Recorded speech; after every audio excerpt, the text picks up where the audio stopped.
Bonjour bien-aimés, je vous salue en Jésus. Bienvenue dans ce culte matinal. Aujourd'hui, nous parlons sur le thème Votre place exaltée en lui. Amen. La chose prioritaire à savoir ou à connaître le plus tôt possible, c'est notre identité. Lorsque je parle de notre identité, je fais aussi référence à notre position, à notre place. Qui sommes-nous ou encore comment Dieu nous voit?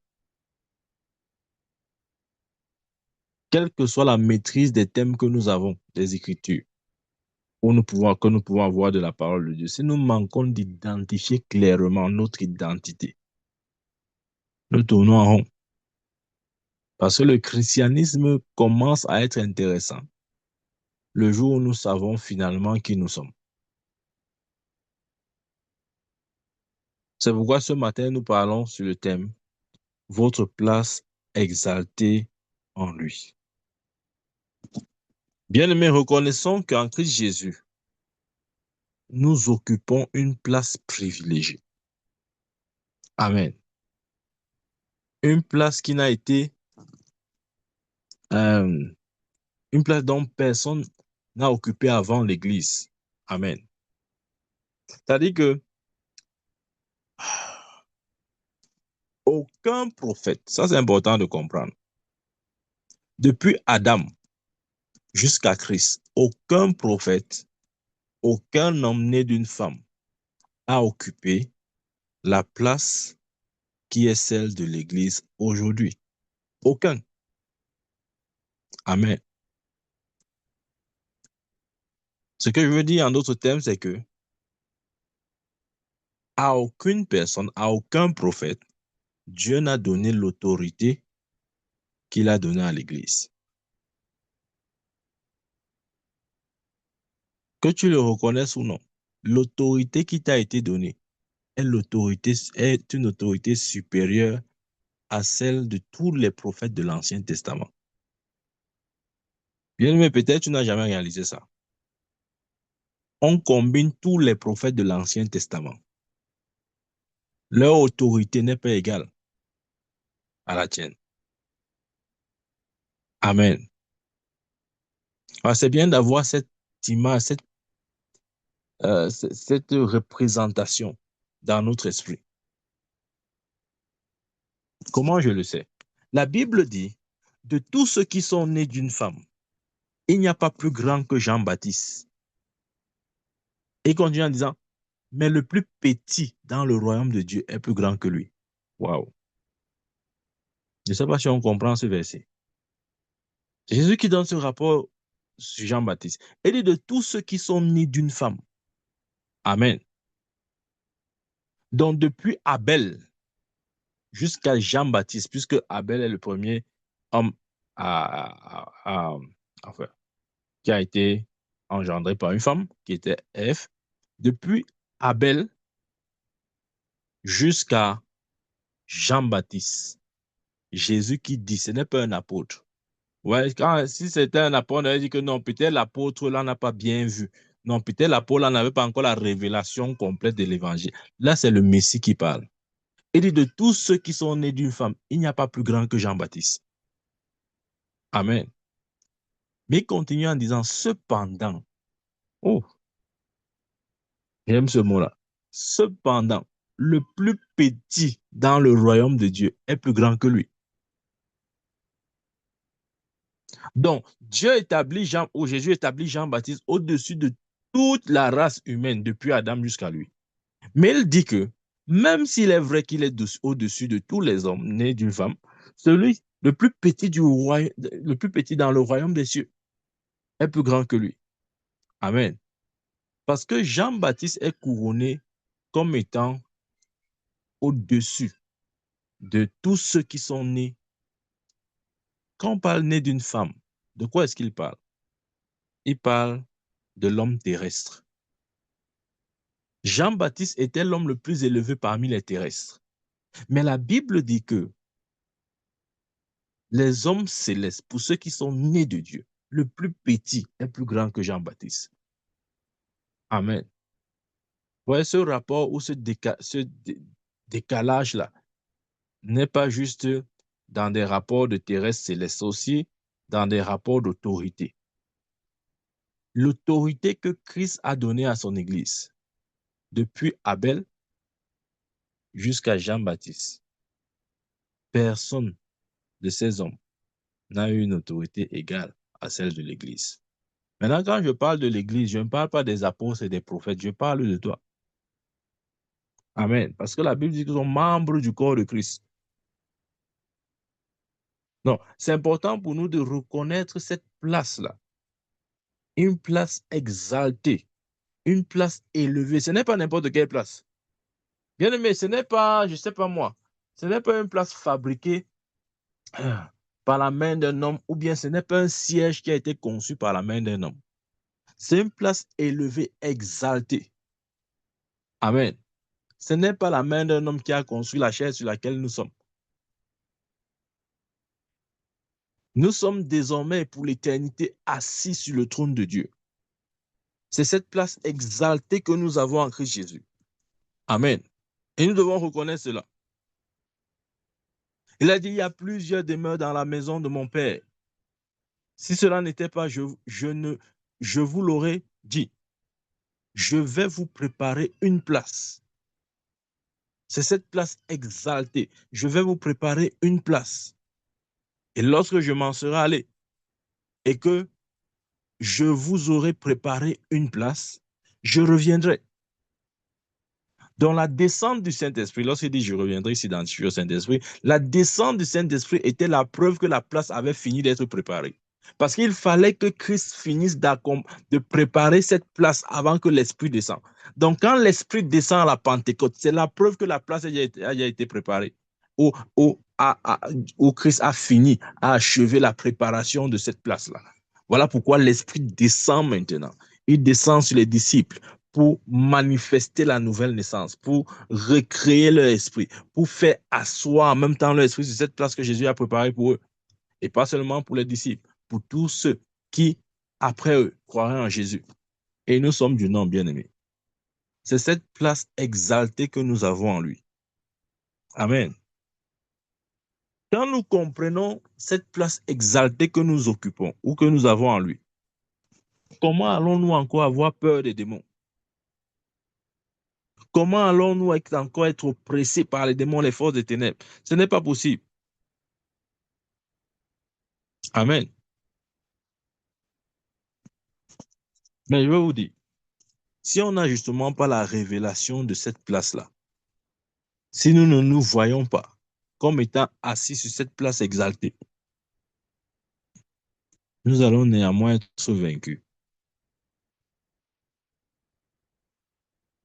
Il a dit, j'avais dit, vous êtes des dieux, vous êtes tous fils du Très-Haut, cependant, vous mourrez comme des hommes. Vous tombez comme des princes quelconques. Pourquoi? Parce que les fils de Dieu n'ont jamais su qu'ils étaient fils de Dieu. Même s'il est vrai que Dieu t'a donné cette place exaltée en lui, si tes yeux ne sont pas ouverts pour voir cette réalité, tu vas vivre la vie d'un perdant. Amen. Ouais, pour voir notre place exaltée en lui, Christ, nous devons déjà savoir qui est Jésus. Parce qu'il dit, nous, nous, nous, euh, nous regardons le miroir, nous sommes transformés.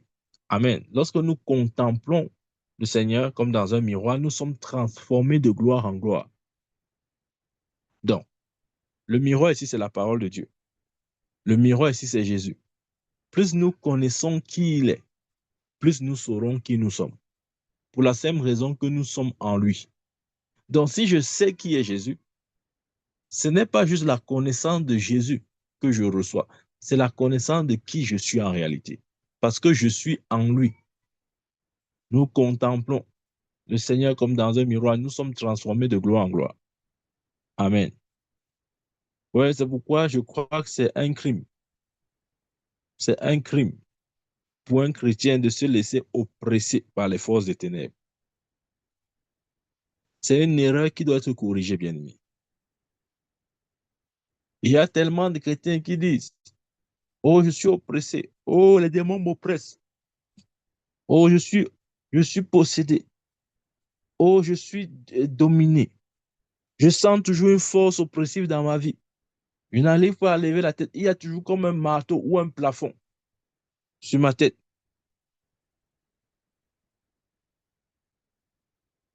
Et à ce moment, nous pensons que, OK, je crois que nous avons besoin de délivrance. Bien aimé, je veux vous dire et je veux vous parler honnêtement. Attention, je ne suis pas contre la délivrance, hein. Je ne dis pas que je ne crois pas à la délivrance. Mais le problème avec la délivrance, c'est ceci. C'est que la Bible dit l'onction est brisée à cause du joug. Ou si vous voulez, le joug sera brisé à cause de l'onction. OK? Le problème avec la délivrance, c'est que elle n'apporte pas une solution permanente. Ça, je dois vous le dire. Comment je le sais? Il y a des gens qu'on délivre aujourd'hui, mais demain, ils ont encore le même problème. Ouais, la délivrance n'apporte pas une solution permanente dans la vie d'un chrétien. Qu'est-ce que Jésus a dit? Jésus a dit lorsqu'on chasse un démon, il s'en va. Il s'en va à cause de l'onction. Il est obligé de partir. Mais il reviendra visiter la maison d'où il est sorti. Et s'il voit que cette maison est vide, qu'est-ce qu'il fait? La Bible n'a pas dit qu'il va entrer de nouveau, non. Il va aller chercher 7 autres démons plus méchants que lui. À ce moment, celui qui était seulement avec un démon, il va se retrouver avec ses 8 démons.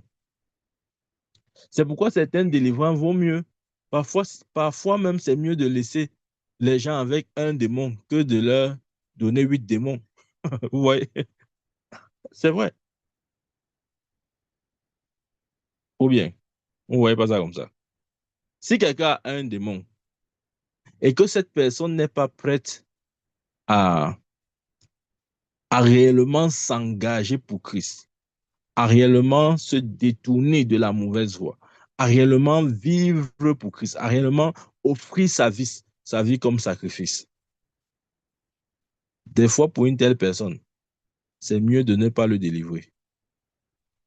Parce que lorsque tu le délivres, tu crois que tu lui fais du bien. Tu le mets plutôt dans les problèmes. Parce qu'il n'avait qu'un seul démon. Tu l'as chassé. Il reviendra. Si la personne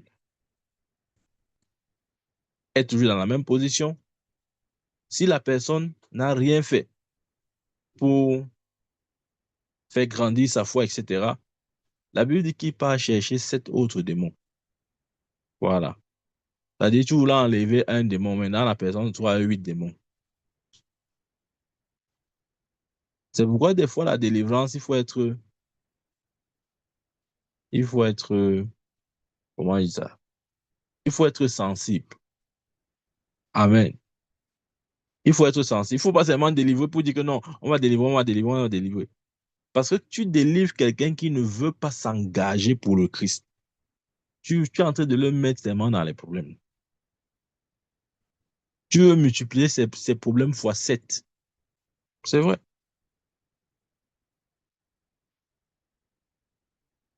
Nous ne sommes pas censés être dominés par les forces des ténèbres. Non. Si tu comprends cette position exaltée en lui, maintenant, comment nous parvenons à la compréhension de cette position? J'ai dit, nous regardons le miroir, nous regardons le Seigneur dans le miroir, nous sommes transformés à la même image de gloire en gloire. Amen. Donc, c'est de découvrir ou de réaliser, comment il veut dire, de savoir qui est Jésus. C'est une question à laquelle chacun doit se poser. Bien aimé, si je te pose la question maintenant, là, qui est Jésus, quelle réponse vas-tu me donner? Qui est Jésus? Ah, je sais. Tu vas dire, ah, Jésus, c'est mon sauveur, non, prophète. Jésus, bon, Jésus, c'est celui qui est mort à la croix pour mes péchés, non? Jésus, c'est mon guérisseur. Jésus, c'est celui qui me délivre. Amen. C'est important de définir la personne de Jésus. Et je crois que je dois faire un enseignement dessus. Amen. Nous devons savoir qui est Jésus. Je vous m'en on a une compréhension limitée de qui il est en réalité. Amen. Je dois préparer un enseignement sur ça. Bien aimé, lorsque je vais enseigner sur qui est Jésus, tu vas voir que toi-même, tu ne savais pas qui il était. Et c'est ça le problème. Si déjà nous ne définissons pas la personne, le personnage de Jésus, dans sa dimension spirituelle, esprit, qui il est, il sera difficile pour nous-mêmes de nous voir. Amen. Maintenant, il y a une autre question que nous devons poser. Est-ce que Jésus nous a-t-il donné le pouvoir sur les démons, par exemple, ou sur la maladie, ou sur toutes ces choses-là? Amen. N'oublions pas que la Bible dit, dans Colossiens 1,13, qui nous a délivrés de la puissance des ténèbres et nous a transportés dans le royaume du Fils de son amour. Donc la Bible dit que nous avons été délivrés. Délivré veut dire transféré, traduit de la juridiction des ténèbres dans le royaume du Fils bien-aimé de Dieu. Amen. C'est maintenant là notre place. C'est notre domicile actuel. Voilà pourquoi Paul pouvait dire à Éphésiens, nous sommes citoyens du royaume. Amen. Le royaume est notre notre domicile. Amen. Tu dois définir ton domicile bien-aimé. Parce que si nous réalisons que le royaume est notre domicile et que nous savons ce qu'est le royaume de Dieu, c'est-à-dire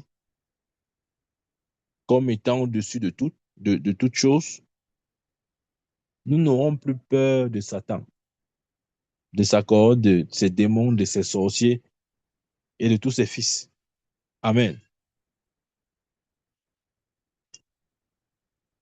Dieu nous a établis. Bien-aimé, tu dois prononcer cette parole tous les jours jusqu'à ce que ton cœur... Je sais que ta tête sait ça. Je sais. Tout ce que je dis là, ce n'est pas nouveau. Je sais que tu sais ça mentalement. Mais est-ce que ton cœur discerne ces paroles?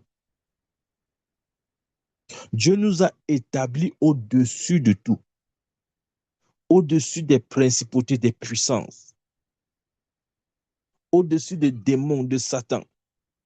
Vous voyez, il y a des gens qui disent que mon frère, moi, je ne cherche pas moi, les problèmes à Satan. Mon frère, ne cherche pas les problèmes à Satan. Tu ne connais pas le gars là. Tu ne sais pas qui est Satan. Non, moi, je ne cherche pas moi les problèmes à Satan. Non, je ne l'attaque pas, il ne m'attaque pas. Je ne l'attaque pas, il ne m'attaque pas. On vit en paix. Tu vis en paix. Tu vis en paix. Regardez, la Bible appelle Satan l'ennemi de nos âmes. Vous pensez vraiment que vous pouvez vivre en paix avec Satan? Ou bien vous pensez que si vous l'attaquez, il ne peut pas vous attaquer? Il va toujours vous attaquer. Autant mieux l'attaquer avant qu'il ne vous attaque. Amen. Les gens croient que non, vraiment, on peut vivre en paix avec Satan. Il suffit seulement de ne pas le provoquer. Il suffit seulement de ne pas envoyer le feu du Saint-Esprit ou de ne pas crier le nom de Jésus par-ci, par-là. Il suffit de ne pas dénoncer ses œuvres. Il suffit de ne pas parler de lui et puis il va nous laisser tranquilles. Il ne va pas te laisser tranquille. Si tu crois en ces choses, tu es naïf.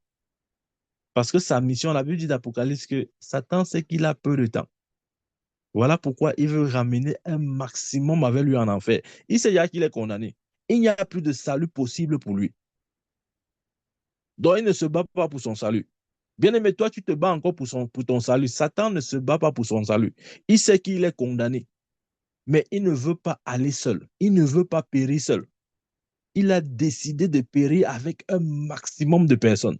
Donc, si tu ne l'attaques pas, il va t'attaquer. Ne reste pas là dire que non, mon prophète, tu sais, bon, mon prophète, c'est parce que, bon, moi, je n'aime pas, moi, les problèmes, mon prophète, tu vois, non? Moi, je n'attaque pas Satan, je ne veux pas qu'il m'attaque. Je ne parle pas mal de lui, il ne parle pas mal de moi. Je ne l'insulte pas, il ne m'insulte pas.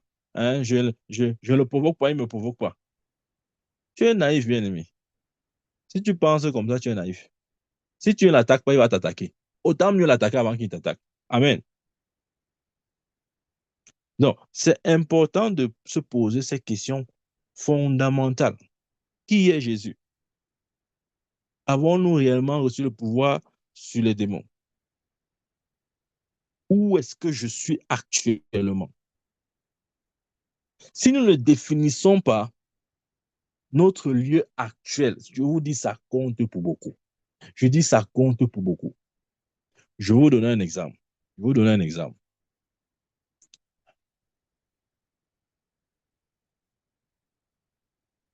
Quel que soit le pays dans lequel vous êtes actuellement, que vous le voulez ou non, vous êtes soumis aux lois de ce pays. Donc, plus vite vous reconnaissez la terre dans laquelle vous êtes, plus vite vous apprenez au sujet des lois de cette terre, mieux sera votre vie. Amen. Ouais, vous ne pouvez pas vivre en Europe ou en Amérique comme si vous êtes au Cameroun ou en Afrique. Non, parce que chaque territoire a ses règles. Regardez par exemple, pour ce qui est du Cameroun, puisque c'est le pays où je suis né, grandi, etc., il y a des choses qu'on ne fait pas au Cameroun. On ne va jamais faire ça au Cameroun. Mais ouais, dès que tu prends l'avion, tu es de l'autre côté. Ne te dis pas que tu es au Cameroun. Amen. Par exemple, au Cameroun, c'est le parent qui a le dernier mot sur l'enfant. Bien aimé, quand tu voyages, enlève ça de ta tête. Parce que chez les Blancs ici, c'est le contraire. C'est le gouvernement qui a le dernier mot sur l'enfant. Amen. Si tu ne sais pas ce principe, tu risques de tomber sur le poids de la loi. Tu risques de faire comme au Cameroun. Non, je ne veux pas ça. Tu vas croire que non. Comme tu as dit que tu ne veux pas là, c'est comme ça qu'on va faire. On va faire ce que la loi dit. On s'en fout de toi. Par exemple. Amen. Nous devons savoir ces choses bien aimées. Ici, au Cameroun, on ne connaît pas ces choses. On dit on te prend l'enfant. Ici, on te prend l'enfant comme si tu avais seulement prêté l'enfant là. Qu'est-ce que je veux dire? Je veux dire que nous devons savoir exactement les lois et les règles du royaume dans lequel nous sommes. Ça, c'est fondamental. Et pour savoir, nous devons reconnaître que nous sommes quelque part. Parce que si nous ne savons pas que nous sommes quelque part, nous ne trouverons même pas suffisamment de motivation pour apprendre au sujet de ce lieu. Si tu ne reconnais pas que tu es, par exemple, en Europe et que tu n'es plus en Afrique, tu ne vas pas, tu ne seras pas suffisamment motivé pour apprendre au sujet de la vie de l'Europe, au sujet des lois, des, des, de, de, de tout ce qui encadre les lois, le domaine juridique, etc. Amen. Ce que je dis, c'est que maintenant que nous sommes citoyens du royaume, nous devons, un, reconnaître que nous sommes citoyens et deux, apprendre les lois de notre royaume. Et une de ces lois dit que, voici, je vous ai donné le pouvoir de marcher sur les serpents, les scorpions, sur toute la puissance de l'ennemi et rien ne pourra vous nuire. C'est écrit là, c'est un texte de loi. Comme le Cameroun a ses lois, le chaque pays a ses lois. Le royaume là, dans lequel tu es et dont tu es citoyen, c'est écrit là-bas, c'est écrit. C'est écrit. Article numéro 26, alinéa 1. Voici, je vous ai donné le pouvoir de marcher sur les serpents, les scorpions, sur toute la puissance de l'ennemi et rien ne pourra vous nuire. Voilà. Et t'ai donné la loi.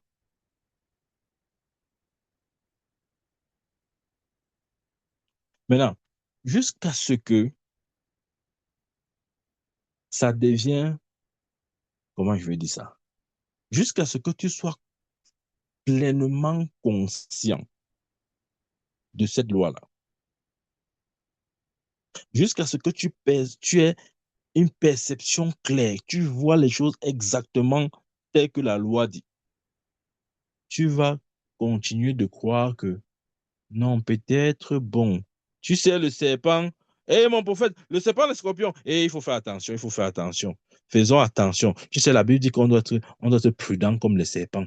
Eh, mon prophète, moi, je vais être prudent comme un serpent. Moi, je ne peux pas attaquer les serpents et les scorpions parce que la Bible a dit que soyez prudent comme les serpents. Ça, c'est la confusion. Je vous ai donné le pouvoir de marcher sur les serpents, les scorpions et sur toute la puissance de l'ennemi. Et rien ne pourra vous nuire. Amen. Maintenant, je vais vous donner un exercice qui va nous aider. Ouais, ouais, vous dites, et je l'ai déjà dit, je le dis encore, le rôle du prophète, c'est de montrer le chemin, c'est d'apporter la lumière, c'est de donner euh, des fois des recommandations spirituelles. Voici un truc que vivement, je nous recommande de le faire. Amen. Bien aimé, si tu fais ça, hmm,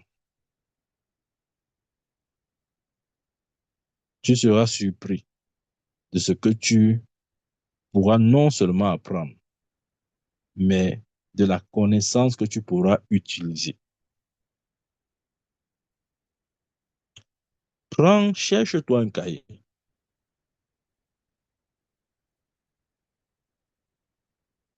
ou un bloc-notes, appelle ça comme tu veux, un registre. Et tu peux mettre en grand titre, par exemple, pourquoi est-ce que j'ai le pouvoir sur les démons, par exemple. C'est-à-dire que, je ne sais pas si tu comprends ce qu'il dit. Achète-toi un cahier, fais ce qu'il dit. Tu vois, si tu ne fais pas ça, hein, tu vas venir chaque jour écouter des nouveaux messages. Tu vas dire, ah, non, le prophète a encore bien enseigné aujourd'hui. Tu n'étais pas là, tu as manqué.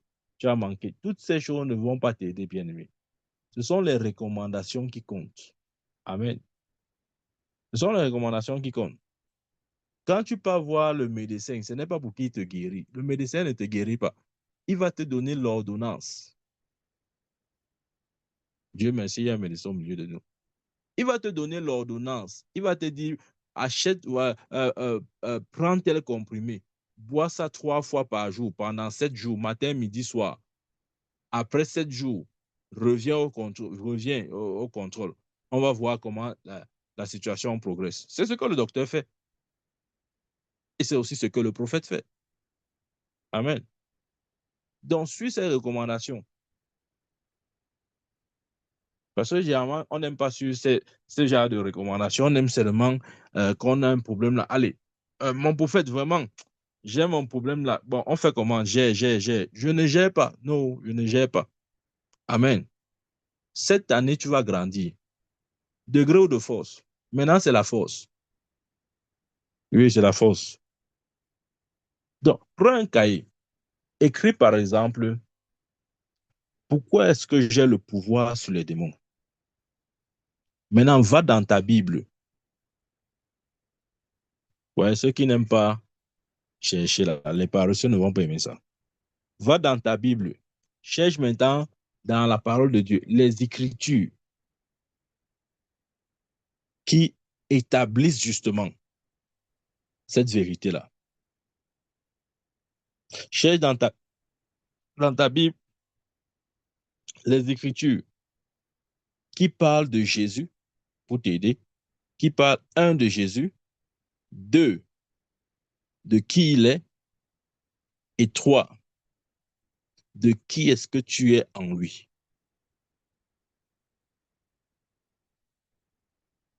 Bien aimé, si tu fais ce qui a été dit là, tu seras surpris du résultat. Fouille, fouille, fouille. Tu vas fouiller maintenant. Fouille dans ta Bible les écritures qui parlent au sujet de Jésus ou à propos de Jésus. Un. Deux, les écritures qui décrivent qui il est. Trois, les écritures qui montrent clairement qui tu es en lui. Bien aimé, tu seras stupéfait. Tu seras stupéfait parce que tu vas découvrir, non seulement à propos de Jésus, mais aussi à propos du pouvoir qu'il nous a donné. Et enfin, de cette place exaltée en lui. Tu vas découvrir qu'en réalité, tu es en lui. Quand on dit que nous sommes en lui, c'est-à-dire nous en Christ, comme on parle depuis, selon le thème, enfin, c'est ce thème que nous développons il y a depuis 2, 3 semaines. Quand je dis que, ou quand nous disons que nous sommes en lui, ça veut simplement dire que Nous sommes inséparables. Nous sommes un avec lui. J'aime souvent donner cet exemple pour traduire ce caractère inséparable-là. Si tu prends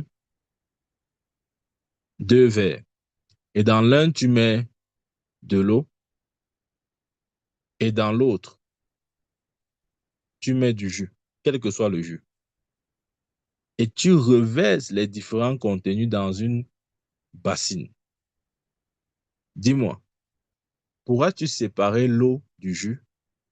Non. Tu ne peux plus dire voici l'eau, voici le jus, ou bien voici le jus, voici l'eau. Non. Parce que l'eau et le jus se sont mélangés de manière inséparable. Tu ne peux plus les diviser. C'est comme ça que nous sommes unis. Quand je dis que nous sommes en lui, c'est ce que ça veut dire, bien-aimé. Nous sommes inséparables. C'est d'ailleurs pour ça que nous sommes inséparables, que l'apôtre Jean dit dans 1 Jean 4, verset 17, tel il est, tel nous sommes, parce que nous sommes inséparables. Nous avons fusionné dans tous les sens du terme, au point où nous sommes devenus une même personne. C'est pourquoi il dit tel il est, tel nous sommes. Amen. Alors on va se poser la question, comment est-il? Bien-aimé, je vais te dire comment Jésus est. Jésus est le rayonnement de la gloire de Dieu. Si j'étais à ta place, j'allais écrire cette phrase. Jésus est le rayonnement de la gloire de Dieu. Ça veut dire quoi? Ça veut dire qu'il est l'expression visible de la gloire. Il est la gloire de Dieu personnifiée. Maintenant, quand tu apprends comme ça au sujet de lui, tu dis, OK, Jésus est le rayonnement de la gloire de Dieu. 2, il est l'expression de la gloire de Dieu. 3, il est la gloire de Dieu personnifiée. Voilà par exemple 3 points que tu peux déjà soulever sur son identité, sur qui il est. Amen.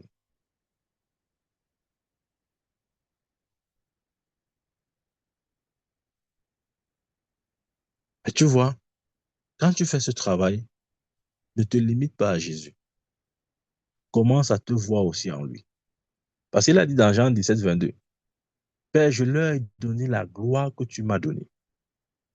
Donc pendant que tu dis que Jésus est le rayonnement de la gloire de Dieu, 1, 2, Jésus est l'expression de la gloire de Dieu. 3, Jésus est la gloire de Dieu personnifiée. N'oublie pas de dire aussi, mets ton nom, mets ton nom, mets ton nom. Michael est le rayonnement de la gloire de Dieu. Michael est l'expression de la gloire de Dieu. Michael est la gloire de Dieu personnifiée. La compréhension de qui est Jésus doit nous amener à la compréhension de qui nous sommes en lui. Nous sommes exactement ce qu'il est. Tel il est, tel nous sommes. Amen. Tu peux poser une autre question. Où est-il? Où est Jésus? La Bible nous fait savoir qu'après 40 jours, il est monté au ciel. Il a pris sa place à la droite de Dieu. Amen. La droite de Dieu parle de cette place d'honneur, cette place la plus élevée d'autorité et de puissance. Où? Dans les lieux célestes. Maintenant, Jésus a dit, je m'en vais vous préparer une place. Ah, tu vois, bien aimé, tu dois savoir comment agencer les versets pour que ta compréhension soit, soit révisée, soit boostée, soit éclairée. Amen. Maintenant, quand tu comprends où il est et que tu comprends aussi ce verset où il avait dit à ses disciples, je m'en vais vous préparer une place. Et lorsque je m'en serai allé et que je vous aurai préparé une place, je reviendrai et je vous prendrai avec moi, afin que là où je sois, vous y soyez aussi. Il a dit, je m'en vais. Amen. Il est parti. 40 jours après, sa résurrection. Il allait préparer cette place. Il a promis qu'il redescendrait, qu'il reviendrait. Maintenant, ce n'est pas, les gens croient que revenir là, c'est l'enlèvement ou bien c'est le second retour de Christ. Non, ce n'est rien des deux. Il dit qu'il revient. Là, il parle de, il s'identifie à l'Esprit Saint. Amen. Dans la descente du Saint-Esprit le jour de la Pentecôte, c'était l'expression même de Jésus qui revient.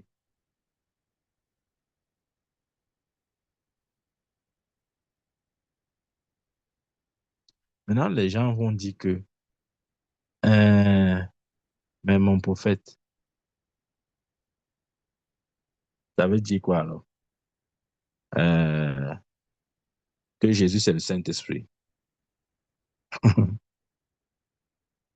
Vous n'avez jamais lu ce passage où Jésus, il parle du Saint-Esprit en disant le Père qui est en moi.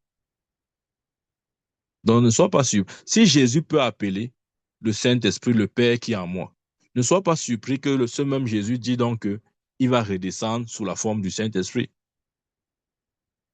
Amen. Non, lorsque le Saint-Esprit descend, Jésus s'identifie à la descente du Saint-Esprit. C'est la preuve que la place est déjà préparée.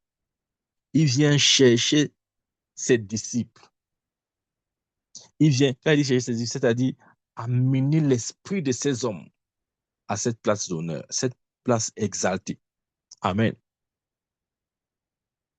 Et Éphésiens 1, verset 21 nous donne un peu une image du lieu dans lequel nous sommes, ou si vous voulez, de la place, cette place exaltée que nous occupons en lui. Il est au-dessus de toute domination, de toute autorité, de toute dignité, de tout nom qui peut se nommer, non seulement dans le siècle présent, mais aussi dans le siècle à venir. C'est là où tu es bien-aimé. Dieu t'a fait asseoir au-dessus de toute domination. J'aime la version anglaise qui dit far above. Ouais, quand on dit au-dessus, les gens croient qu'ils sont peut-être à 1 mètre. On va dire, non, mon prophète, bon, au-dessus, bon, même si c'est 1 mètre, même si c'est 2 mètres, même si c'est 3 mètres. Non, ce n'est pas ça, bien-aimé. C'est far above. Ça a des distances qui ne peuvent pas s'exprimer ou calculer dans la notion des distances terrestres que nous connaissons. Il dit far above. Il n'y a pas une unité de mesure qui va établir cette distance parce que cette distance est si éloignée que notre pensée ne peut même pas concevoir cette distance qu'il y a entre là où Dieu t'a positionné et là où les dominations se trouvent. Je vais dire ça autrement. Il y a un fossé. Comment je vais dire ça? Il y a une éternité entre le troisième ciel, le trône de Dieu, là où tu es assis, et le deuxième ciel, qui est le siège des puissances des ténèbres, qui est, si vous voulez, le quartier général de Satan. Rappelez-vous un jour, Paul a dit, je connais un homme qui a été ravi jusqu'au troisième ciel, parlant justement du royaume de Dieu, du ciel, etc. Donc, s'il parle du troisième ciel, ça veut dire qu'il y a certainement un premier et un deuxième. Amen. Donc, maintenant, le premier ciel, c'est l'étendue, c'est l'atmosphère, c'est cet espace au-dessus de notre tête. Le deuxième ciel, c'est lorsque nous sortons du globe terrestre, tout ce qui est hors du globe terrestre, c'est-à-dire la Lune, le Soleil, les étoiles, les galaxies, les constellations, toutes ces choses-là. C'est ça le deuxième ciel. Maintenant, le troisième ciel, parce que le troisième ciel est tellement éloigné du deuxième, encore moins du premier, la distance est telle que il nous est impossible de le percevoir avec nos yeux. Amen. Parce que la distance qui existe, bien aimé, c'est une distance inimaginable, inconcevable par le cerveau humain. De la même manière que l'œil humain ne peut pas voir le troisième ciel. C'est comme ça que Satan, dans sa position, dans son quartier général, lève les yeux pour te regarder, mais il ne te voit pas. Tu es tellement éloigné de lui qu'il n'arrive pas à te regarder. Il jette un coup d'œil comme ça vers le haut. Ouais. Regardez, quand nous restons sur terre, si tu soulèves ta tête, tu jettes un coup d'œil vers le haut, tu vas voir les nuages, n'est-ce pas? Ça, c'est le premier ciel. Maintenant, si tu te tiens, même à partir des nuages, tu jettes un coup d'œil vers le haut, tu peux regarder la lune, les étoiles, etc. Mais vous voyez, dès que vous arrivez au deuxième ciel, si vous levez la tête, si vous sortez de la terre, vous levez la tête pour regarder, espérant voir le troisième ciel. Vous ne verrez pas le troisième ciel. Parce que c'est tellement loin que c'est invisible. Je veux te dire quelque chose, peut-être tu n'as jamais su ça. Tu es tellement loin de Satan qu'il n'arrive pas à te voir. Il fait tout pour te voir, mais il n'arrive pas. La distance qu'il y a entre toi et lui est une distance tellement éloignée qu'il veut te voir, mais il n'arrive pas. Je sais, tu n'as jamais vu ça comme ça. Tu crois que non, vraiment, Satan court derrière toi, vous faites la poursuite, il est derrière toi, il court. Tu cours, tu dis, Satan, laisse-moi, il est derrière toi, il court aussi. Non, bien aimé. La position en Christ, ce lieu exalté, ce trône de Dieu sur lequel je suis assis, Satan ne peut pas me voir.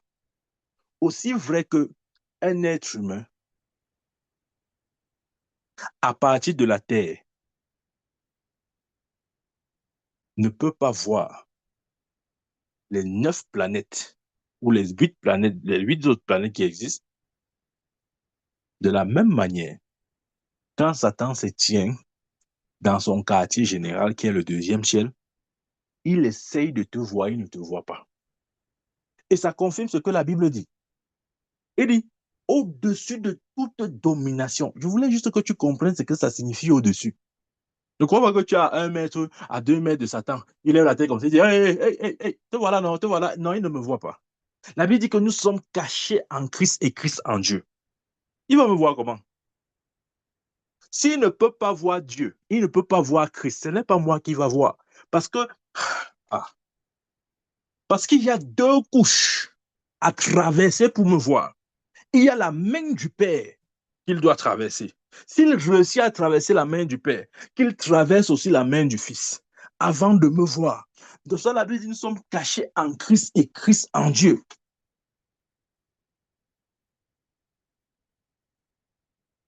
Le jour où tu vas mépriser Satan par cette révélation, tu vas commencer à comprendre pourquoi la Bible a dit, je vous ai donné le pouvoir de marcher sur les serpents, les scorpions et sur toute la puissance de l'ennemi.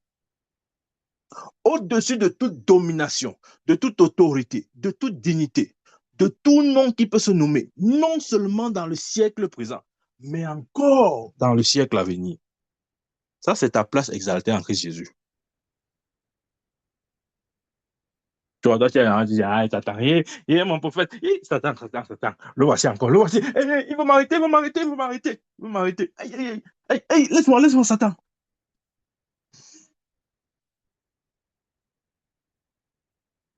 La meilleure délivrance, c'est la révélation de la parole bien-aimée.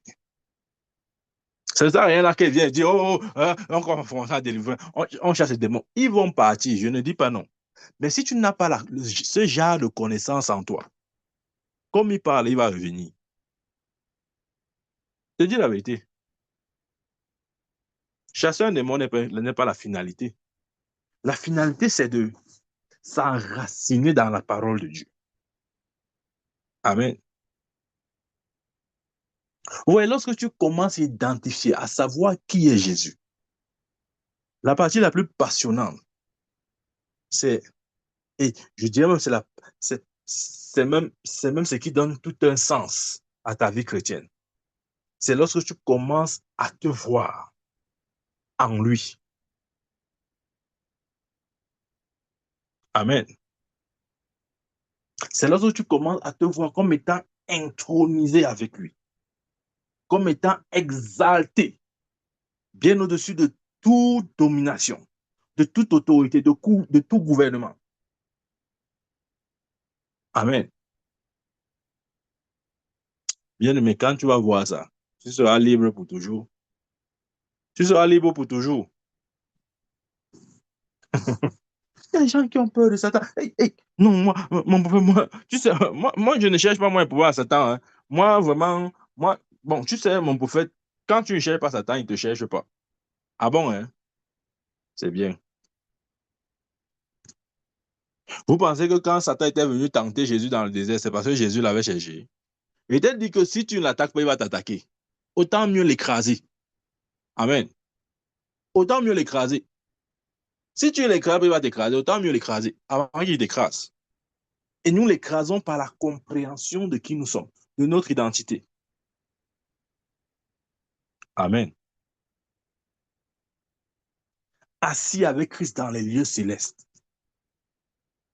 Tu dois, tu dois voir ça bien, mais ça ne doit pas servir à la récitation. La Bible a dit que mon prophète, c'est que j'avais lu quelque part, je ne sais même pas où est, mais c'est écrit quelque part dans la Bible. En tout cas, c'est quelque part là-bas, quelque part, que la Bible dit encore dit que quoi? Que nous sommes assis, assis, assis. Non, bien aimé. Il nous a ressuscités ensemble et nous a fait asseoir ensemble dans les lieux célestes en Christ Jésus. Ça doit être plus qu'un verset biblique pour toi. Ça doit être une révélation. La compréhension de qui tu es et de ta place exaltée en lui doit être une révélation. Amen. Bien aimé, tu dois comprendre que tu vis dans le royaume du Fils d'amour de Dieu. C'est dans ce royaume que nous sommes nés. C'est un domaine de gloire. La gloire de Dieu, regardez, la gloire de Dieu, c'est quelque chose qui surpasse le temps et l'espace. Ouais, quand on dit que nous sommes la gloire de Dieu, ça veut dire que nous sommes au-dessus de toute notion de temps et d'espace. Nous ne pouvons pas être contenus par quelques phénomènes naturels, quels qu'ils soient. Parce que Dieu nous a créés au-dessus de sa création. Amen. On n'a pas lu la Bible là-bas, il dit que Dieu a fait de l'homme chef de l'ouvrage, que Dieu a établi l'homme ouvrage de ses mains, des œuvres de ses mains. Amen. Dieu nous a établis au-dessus de sa création. Je veux te dire, tu es au-dessus du temps et de l'espace. Peut-être tu ne sais pas ça. Ouais, je sais, parce que tu te définis selon ton corps physique. Tu dis que bon, comme je suis, j'ai 1 mètre,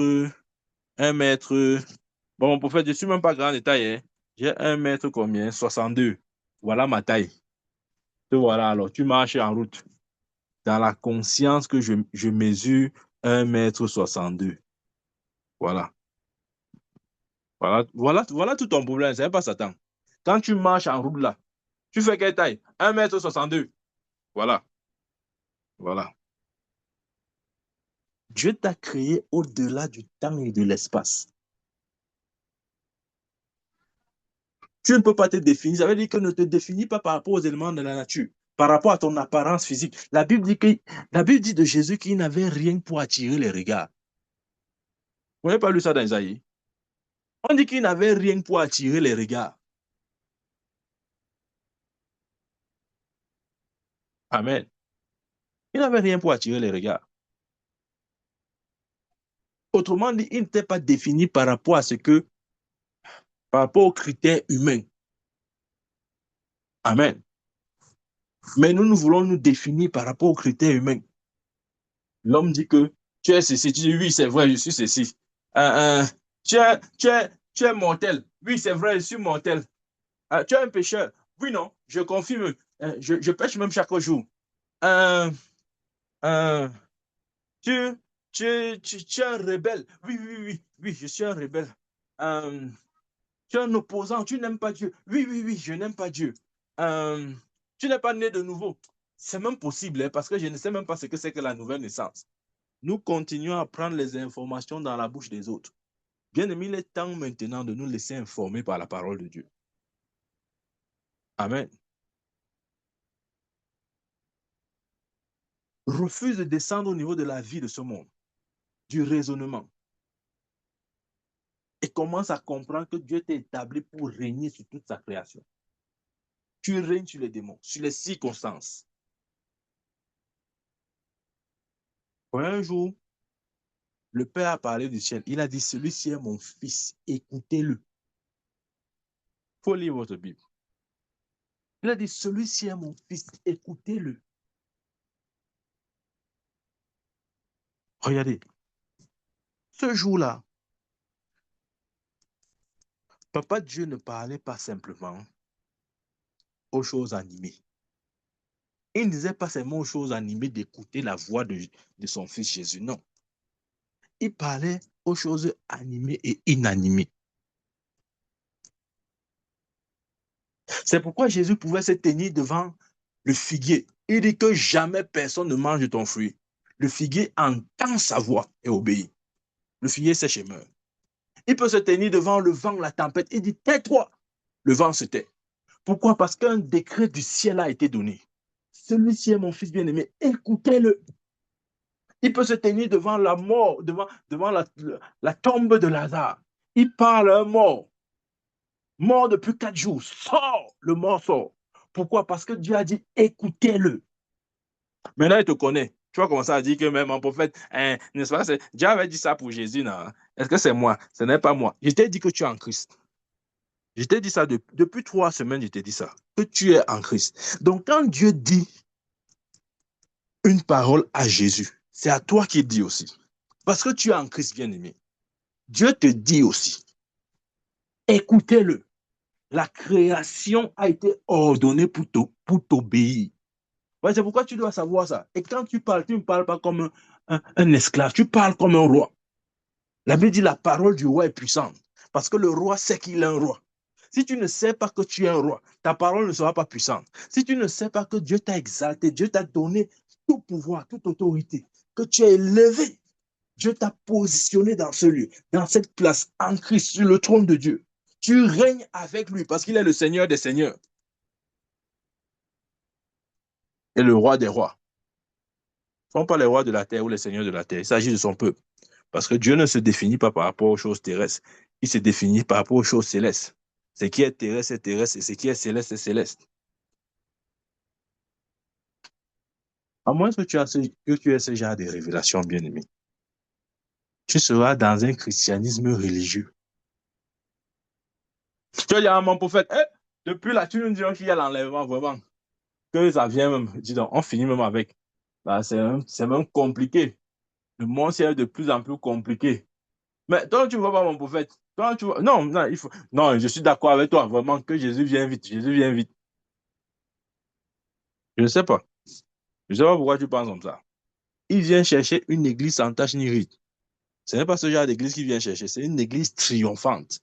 Ce n'est pas une église peureuse. Ce n'est pas une église combattante. Nous ne sommes pas les combattants.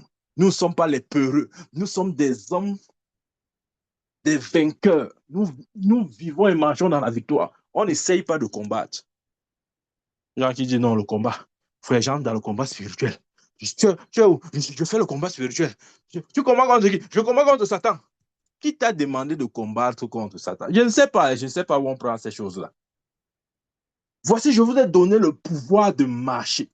Jésus dit marche, ça t'énerve. Non, ça t'énerve. Tu n'aimes pas le mot là.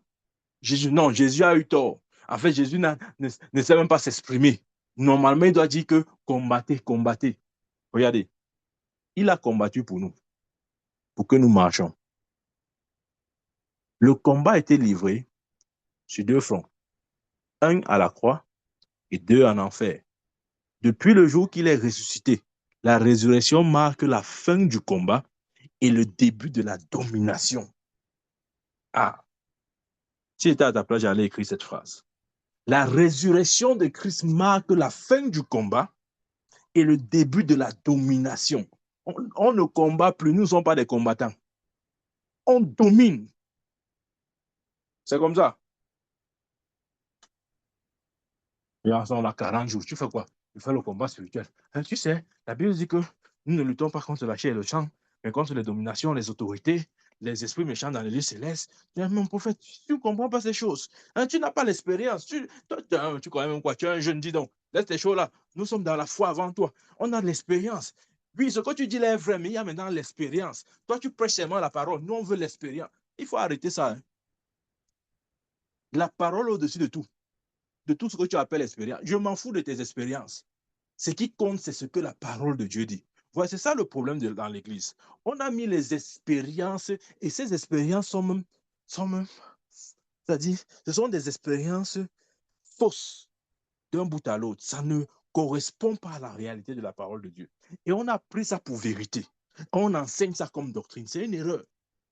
Nous devons arrêter d'enseigner nos expériences.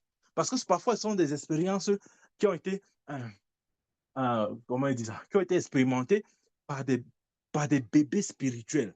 Des gens qui ne sont pas matures dans la connaissance de la parole de Dieu. Parce qu'effectivement, si tu n'es pas mature dans la connaissance de la parole de Dieu, tu auras une expérience différente de celui qui est mature. C'est pourquoi la doctrine ne repose pas sur les expériences. La doctrine repose sur la parole. Voilà, il y a des chrétiens et des pasteurs parfois qui font cette erreur. Au lieu d'enseigner la parole, on enseigne l'expérience. L'expérience, c'est quoi? Rien du tout. Si Dieu voulait nous conduire par les expériences, il nous aurait pas donné sa parole. Il devait dire, OK, mes enfants, allez-y, marchez, que chacun marche à la lumière de ses expériences. Allez, vas-y, fais tes expériences, fais tes expériences. Non, bien-aimé. Si une expérience ne correspond pas avec la réalité de l'évangile, bien-aimé, jette cette expérience. Renvoie ça à la poubelle. Ça ne vaut pas la peine. Ça ne vaut même pas la peine de la raconter. Jette-la, jette-la, jette ça, jette ça, jette ça. Garbage. Amen. La parole doit revenir. Parce que aussi longtemps que la parole est mise à l'écart et que l'expérience prend la place de la parole, le peuple de Dieu va continuer de souffrir les souffrances dont il souffre. Amen.